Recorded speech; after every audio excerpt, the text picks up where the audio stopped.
پیسہ کچھ کہہ سکتا ہے کہ یہ آسان پیسہ ہے، نہ کہ محنت سے کمایا گیا پیسہ ہے۔ میں مکمل طور پر متفق ہوں کہ یہ آسان پیسہ ہے، اور یہی ایک اہم وجہ ہے جس کی وجہ سے وہ لوٹتا ہے۔ اگر کسی شخص کے پاس آسان اور مشکل طریقے سے پیسہ کمانے کا اختیار ہو تو کوئی بھی منطقی شخص آسان طریقہ کا انتخاب کرے گا۔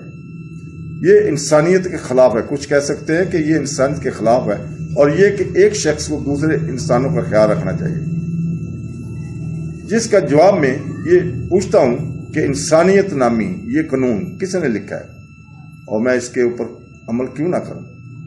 یہ قانون جذباتی اور جذباتی لوگوں کے لیے اچھا ہو سکتا ہے، لیکن میں ایک منطقی آدمی ہوں اور مجھے دوسرے انسانوں کا خیال رکھنے کا کوئی فائدہ نظر نہیں آتا۔ یہ ایک خود غرضانہ فعل ہے۔ کچھ لوگ کہہ سکتے ہیں کہ لوٹ مار خود غرضی ہے۔ یہ سچ ہے کہ لوٹ مار ایک خود غرضی ہے، لیکن پھر میں خود غرض کیوں نہ بنوں؟ اس سے مجھے زندگی سے لطف اندوز ہونے میں مدد ملتی ہے۔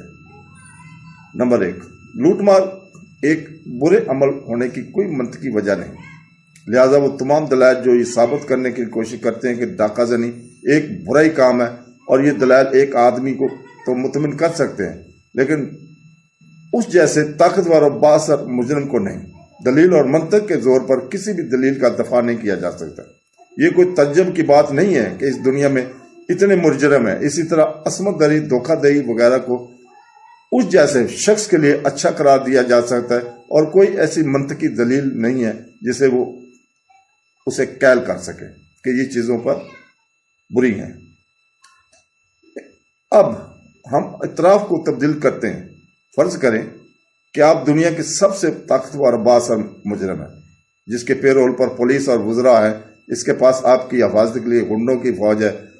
میں ایک مسلمان ہوں جو آپ کو قائل کروں گا کہ لوٹ مار، عصمت دری، دھوکہ دہی وغیرہ برے کام ہیں، یہاں تک کہ اگر میں یہ ثابت کرنے میں وہی دلائل پیش کروں کہ ڈکیتی برائی ہے تو مجرم بھی ویسا ہی جواب دے گا جیسا کہ اس نے پہلے دیا تھا۔ میں اس بات سے اتفاق کرتا ہوں کہ مجرم منطقی ہے، اور اس کے تمام دلائل اسی وقت درست ہیں جب وہ سب سے طاقتور اور بااثر مجرم ہو۔ ہر انسان انصاف چاہتا ہے، اگر وہ دوسروں کے لیے انصاف نہیں چاہتا تو بھی اپنے لیے انصاف چاہتا ہے۔ کچھ لوگ طاقت اور اثر و رسوخ کے نشے میں ہیں اور دوسروں کو تکلیف پہنچاتے ہیں۔ البتہ اگر ان کے ساتھ کوئی ناانصافی ہوئی تو وہی لوگ اعتراض ضرور کریں گے۔ ایسے لوگ دوسروں کے دکھوں میں بے حس ہونے کی وجہ سے کہ وہ طاقت اور اثر و رسوخ کی پرستش کرتے ہیں، وہ محسوس کرتے ہیں کہ طاقت اور اثر و رسوخ نہ صرف انہیں دوسروں پر ناانصافی کرنے کی اجازت دیتا ہے بلکہ دوسروں کو بھی ان کے ساتھ ایسا کرنے سے روکتا ہے۔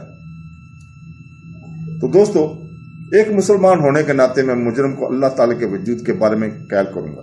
خدا کے وجود کو ثابت کرنے کے لیے جو آپ سے رجوع کریں، یہ خدا تم سے زیادہ طاقتور ہے اور ساتھ ہی عادل بھی ہے۔ قرآن کریم کہتا ہے، القرآن میں اللہ تعالیٰ کہتا ہے، جس کا ترجمہ ہے، اللہ کبھی ظالم نہیں ہوتا، کم سے کم ڈگری میں۔ نمبر 5، خدا مجھے سزا کیوں نہیں دیتا؟ مجرم ایک منطقی اور سائنسی شخص ہونے کے ناطے قرآن سے سائنسی حقائق پیش کرنے کے بعد اس بات سے اتفاق کرتا ہے کہ خدا موجود ہے۔ وہ بحث کر سکتا ہے کہ خدا اگر طاقتور عادل ہے تو اسے سزا کیوں نہیں دیتا؟ ہر وہ شخص جس نے ناانصافی کا سامنا کیا ہے، مالی یا سماجی حیثیت سے قطع نظر تقریباً یقینی طور پر یہ جاتا ہے کہ ناانصافی کے مرتکب کو سزا دی جائے۔ ہر عام آدمی چاہے گا کہ ڈاکو یا زیادتی کرنے والے کو سبق سکھایا جائے۔ اگرچہ بڑی تعداد میں مجرموں کو سزا دی جاتی ہے، لیکن بہت سے لوگ اس کو بھی آزاد ہو جاتے ہیں۔ وہ ایک خوشگوار اور پرتعیش زندگی گزارتے ہیں اور یہاں تک کہ ایک پرامن وجود سے لطف اندوز ہوتے ہیں۔ اگر کسی طاقتور اور بااثر شخص کے ساتھ ظلم سے اس سے زیادہ طاقتور اور بااثر شخص کرتا ہے تو ایسا شخص بھی چاہے گا کہ اس ظلم کے مرتکب کو سزا دی جائے۔ تو یہ زندگی کے آخرت کے لیے ایک امتحان ہے۔ یہ زندگی آخرت کا ایک امتحان ہے۔ قرآن کریم میں اللہ تعالیٰ فرماتا ہے، جس کا ترجمہ ہے، وہ جس نے موت کو پیدا کیا اور زندگی کے وہ آپ میں سے کون آزما سکتا ہے؟ عمل میں بہترین ہے اور وہ غالب ہے، غالب بہت بخشنے والے میں۔ سورہ بقرہ آیت نمبر 67 میں ہے۔ فیصلے کے دن حتمی انصاف قرآن کریم کرتا ہے۔ اللہ تعالیٰ کہتا ہے، ہر ذی شروع کو ہوگا موت کا ذائقہ، اور صرف اس دن فیصلے کا اب کریں گے، اپنا پورا پورا بدلہ دیا جائے گا۔ صرف وہی جو بچ گیا ہے آگ سے دور ہے اور باغ میں داخل کر لیا جائے گا۔ مقصد زندگی کا اس دنیا کی زندگی کے لیے ہے، لیکن سامان اور چینل دھوکے سے۔ القرآن باب نمبر 3 آیت نمبر 185۔ آخری انصاف قیامت کے دن ملے گا۔ ایک شخص کے مرنے کے بعد اسے قیامت کے دن باقی انسانوں کے ساتھ زندہ کیا جائے گا۔ ممکن ہے انسانوں کو اس کی سزا کا کچھ حصہ اسی دنیا میں ملے، آخری جزا اور سزا تو آخرت میں ہی ملے گی۔ اللہ تعالیٰ کسی ڈاکو یا زیادتی کرنے والوں کو اس دنیا میں سزا نہ دے، لیکن قیامت کے دن اس کا حساب ضرور ہوگا اور آخرت میں سزا دی جائے گی، یعنی موت کے بعد کی زندگی۔ انسانی قانون ہٹلر کو کیا سزا دے سکتا ہے؟ ہٹلر نے اپنی دہشت گردی کے دور میں 60 لاکھ یہودیوں کو جلایا۔ اگر پولیس اسے گرفتار کر بھی لیتی تب بھی انسانی قانون ہٹلر کو انصاف کے اصول کے لیے کیا سزا دے سکتا تھا؟ سب سے زیادہ وہ کر سکتے ہیں ہٹلر کو گیس چیمبر میں بھیجنا، لیکن یہ صرف ایک یہودی کے قتل کی سزا ہوگی۔ باقی 50,99,999 یہودیوں کا کیا ہوگا؟ تو دوستو، اللہ تعالیٰ قرآن پاک میں فرماتا ہے، جس کا ترجمہ ہے، جو مسترد کرتے ہیں ہماری نشانیاں ہم جلدی دکھائیں گے، آگ میں ڈالنا، جتنی بار ان کی کھالیں بھنے ہوئے ہوں گے ہم انہیں بدل دیں گے تازہ کھالوں کے ساتھ، تاکہ وہ چکھ سکیں۔ سزا اللہ کے لیے قدرت میں بلند ہے، حکمت والا ہے۔ تو دوستو، یہ سورہ النساء کی آیت نمبر 556 ہے، 5-6۔ اللہ چاہے تو ہٹلر کو 60 لاکھ 12 آخرت میں جہنم کی آگ میں جلا سکتا ہے۔ آخرت کے تصور کے بغیر انسانی اقتدار یا اچھے اور برے کا کوئی تصور نہیں ہے۔ یہ واضح ہے کہ انسان کو آخرت یعنی موت کے بعد کی زندگی کے بارے میں قائل کیے بغیر انسانی اقتدار کا تصور، اعمال کی نیکی یا بدی کو ثابت کرنا ناممکن ہے۔ جو ظلم کر رہا ہو، خاص طور پر جب وہ با اثر اور طاقتور ہو۔ تو دوستو، اللہ تعالی ہمیں سیدھے راستے پہ چلنے کی توفیق عطا فرمائے۔ آمین ثم آمین۔ اللہ حافظ۔